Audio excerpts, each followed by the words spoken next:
want to talk finally about transformations in life for both urban dwellers and then shown here, people living on farms. So it should not come as a surprise to any one of you that at this point in the early 19th century, the majority of Americans still live on farms. If you recall, in the colonial era, cities were just home to a very tiny number of the population, even if they exerted an outsized influence on colonial life and politics. Agricultural life at this time is dramatically transformed. Much of the kind of subsistence qualities of people's lives on farms crumbled away with the arrival of manufactured goods coming by canal and then by railroad.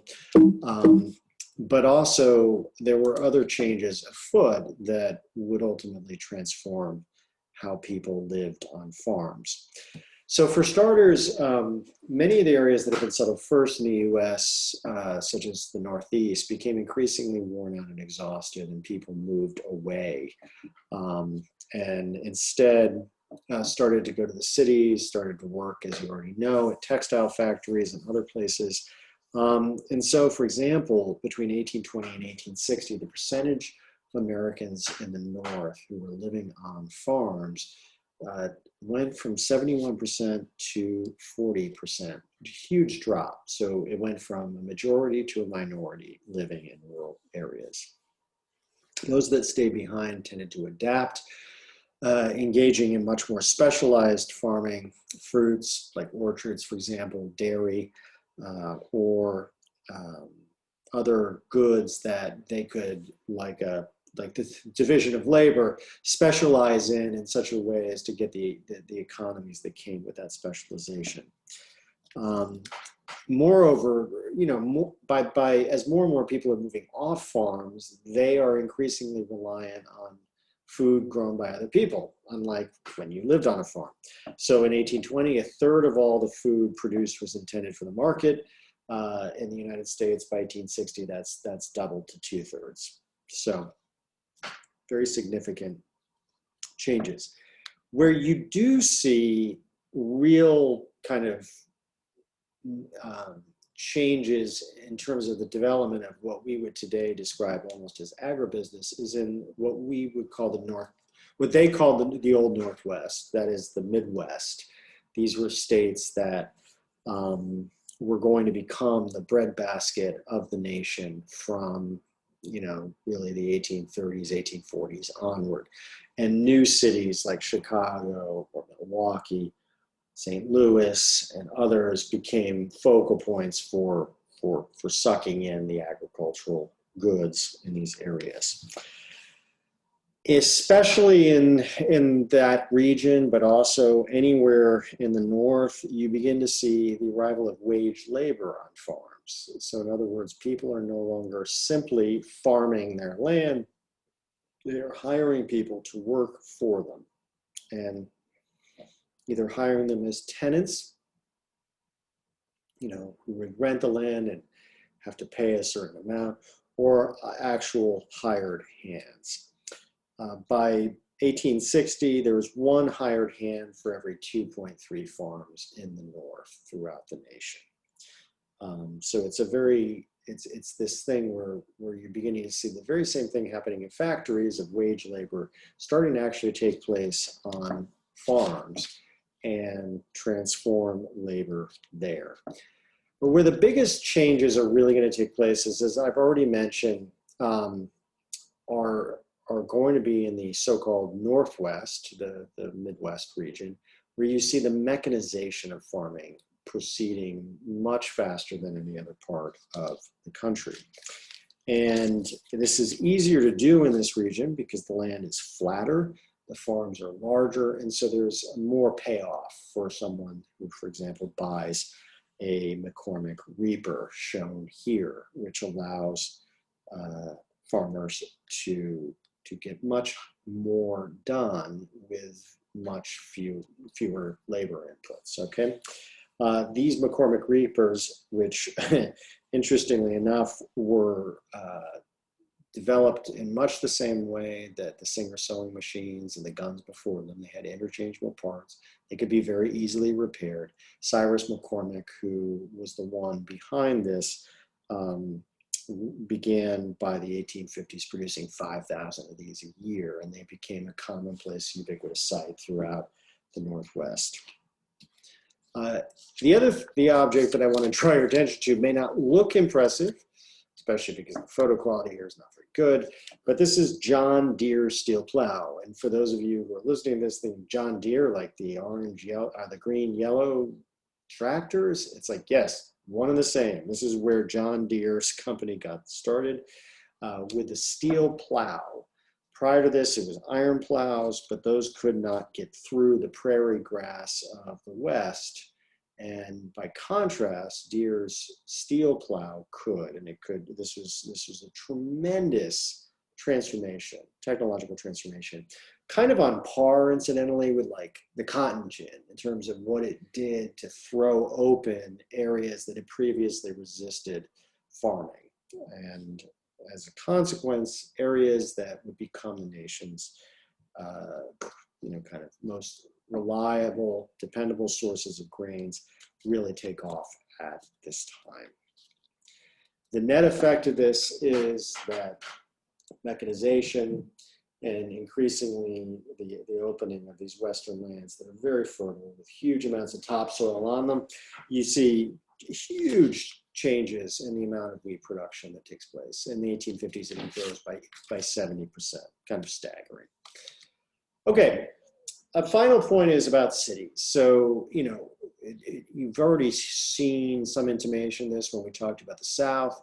And, I kind of contrasted the rural, decentralized population of the South with the urban conurbations of the North. And here they are in all of their resplendent glory, whether it's a wholesale wholesale centers, regional centers, shipping centers, which is a more of a colonial or 18th century thing.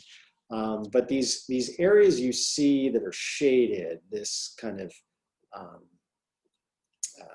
these shaded areas are really where the first generation of new industrial cities take off.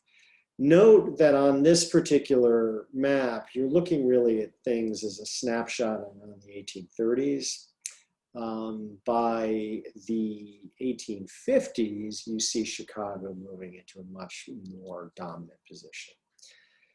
The cities that develop at this time are genuinely different than anything else that has been seen on the continent up until this time. These are massive, relatively speaking, massive urban centers.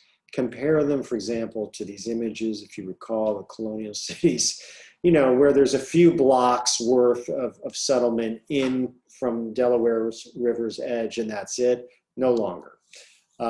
New York, though, is going to be the place where you see the greatest growth of all.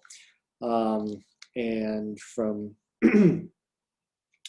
about 1820 to 1860, it absolutely explodes in size. And this is my favorite image of New York. 1856, there you are, lower Manhattan, looking north, and it's wall-to-wall buildings. It's just one gigantic metropolis. And this is a very, very different place than had ever been encountered in the United States. All of this is reflected by the fact that the number of people living in cities grows greatly. And sometimes it's a place like New York, but other times it's a place like Lowell, Massachusetts, which is a relatively small city, but nonetheless an industrial city as well. Out west, St. Louis, Chicago, I've already mentioned, all of these are growing at just a breakneck pace as they become major centers, not only for industry, but also because they are the entry pots for the influx of agricultural goods as they get spread out over the rail lines. The only thing comparable in the South is New Orleans, and that is in many ways an anomalous city insofar as it's exclusively really about trade. It is not about manufacturing at all. New York is also exceptional, I should add, because it is the place where Central Park is formed, this very unusual effort at the preservation of open space that became what was sometimes described as the lungs of the city. And it was laid out by famous landscape architects Frederick Law Olmsted and Calvert Vaux, and meant not for the working classes, but for the middling and upper classes. Before I get to that. If you think about this, if you think about like New York City and just how big it was getting, any of these cities were getting, they were posing challenges that had not been confronted in the past when it came to problems of public health. And the reason this is a challenge goes to this. This is a scatological object. It is a chamber pot. This is basically a portable bathroom that you would use at night. Why? Because you don't have indoor plumbing. Indoor plumbing does not exist at this time. Open sewage is flowing through the streets of New York. If you were transported back to that scene that I showed you in any one of those cities, the assault on your noses, your nostrils, would be so kind of mind-boggling and nauseating to you, you would probably throw up your breakfast. And it is here that the first attempts are made at some kind of mediation of the problem of how to dispose of so much human waste. We've got 1 million people living on top of one another in Manhattan. What do you do about that? And the answer is you start to build aqueducts that pump in fresh water, and then sewer lines are going to ultimately take the water out. But for much of this period, it's not really until after the later 19th century when they solve these problems. But until this point, most people deal with this problem of human waste by these cisterns or privies shown here in this archaeological excavation of what may or may not have been a brothel back in the 1840s. Because there's this combination of so many people living in close proximity, no place for the waste to go. And on top of that, even worse, cemeteries are being are crammed with decaying organic matter. You have the outbreak of distinctly modern diseases. This is cholera, shown here, bacterial disease that flourished and spread through the contaminated water supply, and arrived first in New York City in 1832, killed off over 3,500 people in just 2 months, and returned in 1849 and killed 5,000 more. Other cities had comparable problems at this time.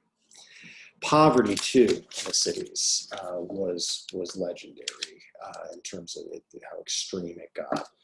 The center of really kind of what we would describe as a working class slum was Five Points, which was 5 streets met in lower Manhattan. This was the setting for the film Gangs of New York, which you may or may not have seen, by Martin Scorsese. And while that is not a particularly realistic depiction of life at this time, it does capture a certain degree the brutality of violence, and in some cases the hopelessness that would accompany life in these most poorest neighborhoods that defined American cities during this period. To give you some sense of just how difficult life was in the new urban industrial environments of the United States, in New York City, at this time, people are living about 192,000 people per square mile. And if you think about that, and think about most of the buildings only being 2-3 stories high, that really tells you something about just how much the population growth had outstripped the ability of the infrastructure to accommodate this, and the consequences that would inevitably follow. In 1859, on the eve of the Civil War, the mortality rate for people, all population in New York City, was 1 in 27. In other words, on average, 1 in 27 people died. That is not a normal number. That is not a function of people getting to old age and passing away. That is a function of disease, rampant problems with contaminated water supply, all sorts of other things. It was an incredibly unhealthy environment. And if you can believe it, it's going to get less healthy as time goes on.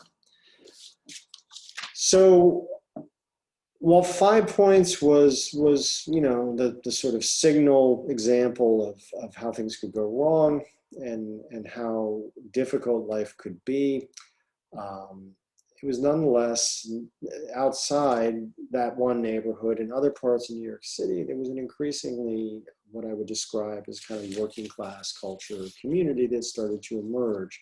Many of the people who worked in the factories and in other manual labor jobs, whether on the docks or elsewhere, increasingly counted themselves members of some sort of larger community that was defined by their involvement in manual labor.